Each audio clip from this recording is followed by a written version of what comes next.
Kevin, est-ce que tu peux tenir la Jordan en main 2 secondes? Je pense que ça peut faire une photo vraiment canon. Attends, je me recule un peu. Je règle mon ouverture.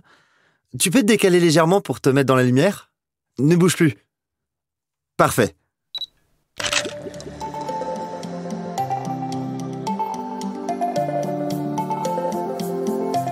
Salut, moi c'est Alex. J'habite à Paris, je suis infirmier et photographe à mes heures perdues. Cette année, je me suis fixé un défi.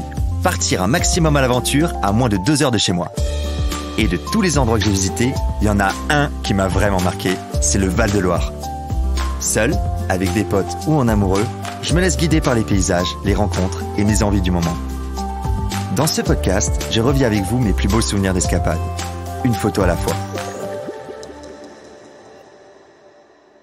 Je ne m'étais jamais intéressé au vitrail avant de tomber sur un TikTok de Kevin Picole.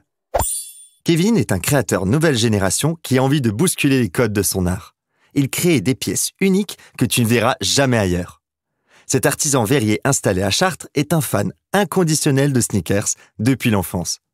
Et c'est comme ça qu'il a eu l'idée géniale de redonner vie à la mythique Jordan qu'il expose désormais dans son atelier chartrain. Après avoir échangé quelques messages sur les réseaux, me voilà reparti en Val-de-Loire. Rendez-vous à la gare Montparnasse pour grimper à bord d'un TER Rémi direction Chartres.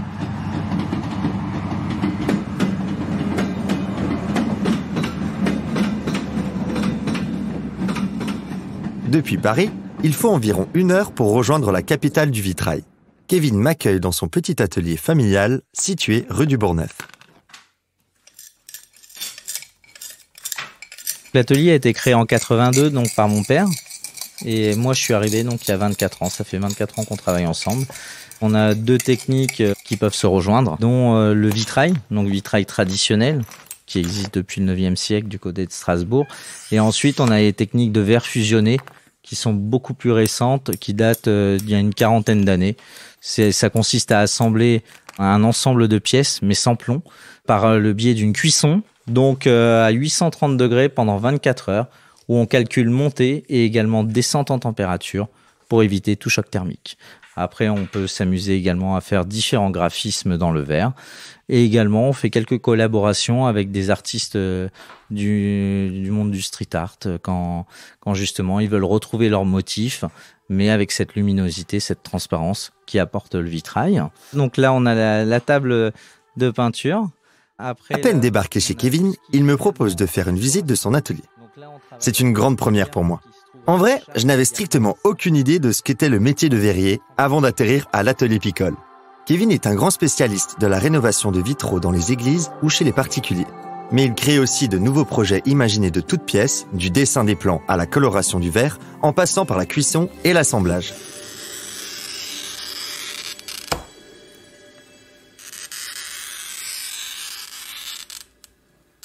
Quand un client franchit la porte, souvent il a une idée, un thème, des dimensions, mais après, qu'est-ce que j'en fais? Donc en fait, le but, c'est d'essayer d'analyser sa demande. Ensuite, on réalise une maquette. D'après cette maquette, quand elle est validée par le client, ensuite, on fait l'agrandissement. Après, on prépare ce qu'on appelle des calibres. Donc, des calibres, c'est comme des patrons en couture.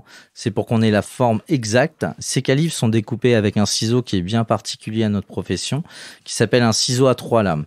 Pourquoi? Parce que dans le plomb, on a une petite épaisseur qui fait 2 mm et ce qui évite tout contact entre les verres. Si on réalise un dessin à l'échelle, qu'on découpe avec un ciseau classique, et ben à chaque fois, on va rajouter 2 mm plus 2 mm. Or, avec notre ciseau à 3 lames, ça enlève l'épaisseur du cœur du plomb, ce qui nous permettra d'être aux bonnes dimensions. Ensuite, on repositionne les pièces, on fait ce qu'on appelle la coloration, donc le choix des verres de couleur. S'il n'y a pas de peinture, on passe au sertissage. Et si, par contre, il y a de la peinture se fait avant le sertissage au plomb.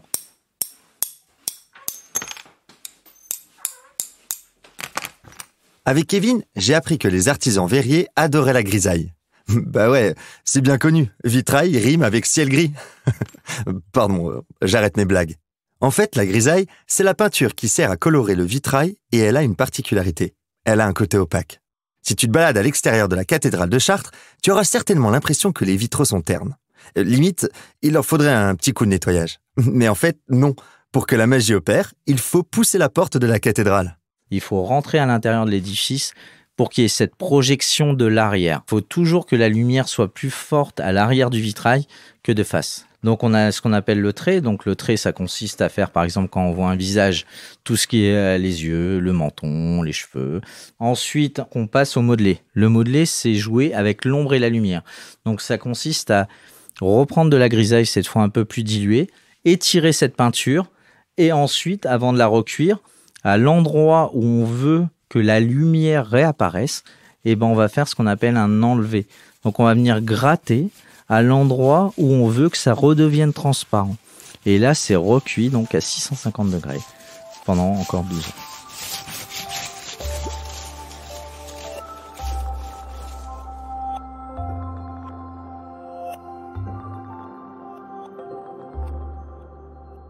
Les couleurs des vitraux peuvent vraiment être incroyables. C'est le cas du fameux bleu de Chartres, un bleu cobalt très lumineux créé au XIIe siècle. On ne le retrouve aujourd'hui que dans 2 cathédrales françaises, celle de Chartres et celle du Mans. Très cher, car il utilise du cobalt importé de Russie, il sera remplacé au XIIIe siècle par un bleu manganèse, bien moins coûteux. Depuis une dizaine d'années, Kevin voit son métier se transformer. Ainsi, il est amené à travailler sur de nombreux projets dans tous les styles. Il peut aussi bien dessiner un vitrail à destination d'un monument religieux que créer un fusing qui s'intègre dans une architecture contemporaine.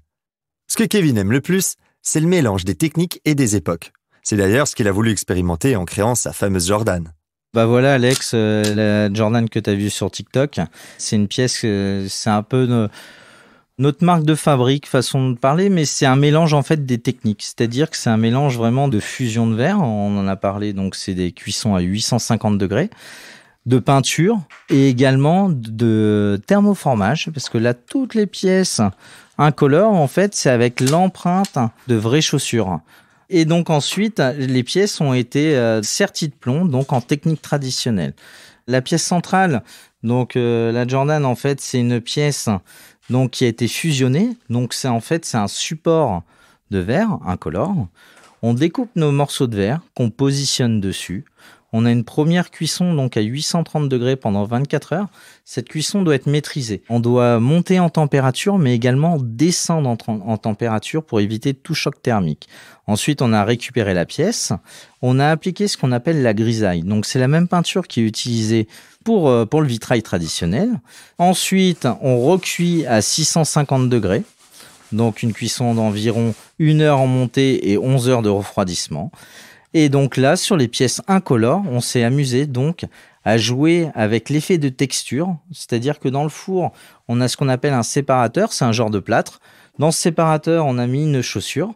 On s'est amusé à prendre les empreintes, nos verres incolores par-dessus. Ça a été cuit cette fois à 800 degrés encore pendant 24 heures. Et ensuite, l'ensemble a été serti de plomb en traditionnel, en technique traditionnelle. Donc verre, plomb, soudé à l'étain et donc mastiqué pour une meilleure résistance. Aujourd'hui, Kevin continue à partager et transmettre sa passion aux apprentis qui viennent nombreux se former dans son atelier. Il accueille également les amateurs lors de stages ou de séances d'initiation. À Chartres, il m'a recommandé d'aller découvrir les vitraux en verre fusionné de l'église Notre-Dame de la Brèche. Elle n'est ouverte que sur demande ou durant les offices. Bien entendu, la visite de la cathédrale de Chartres est incontournable. Pour observer le fameux bleu de Chartres, rendez-vous au pied de Notre-Dame de la Belle-Verrière, le plus célèbre vitrail de la cathédrale. Et jusqu'à la fin de l'année, ne manque pas le festival Chartres en Lumière pour admirer les plus beaux monuments de la ville s'illuminer de couleurs inédites chaque soir dès la tombée de la nuit.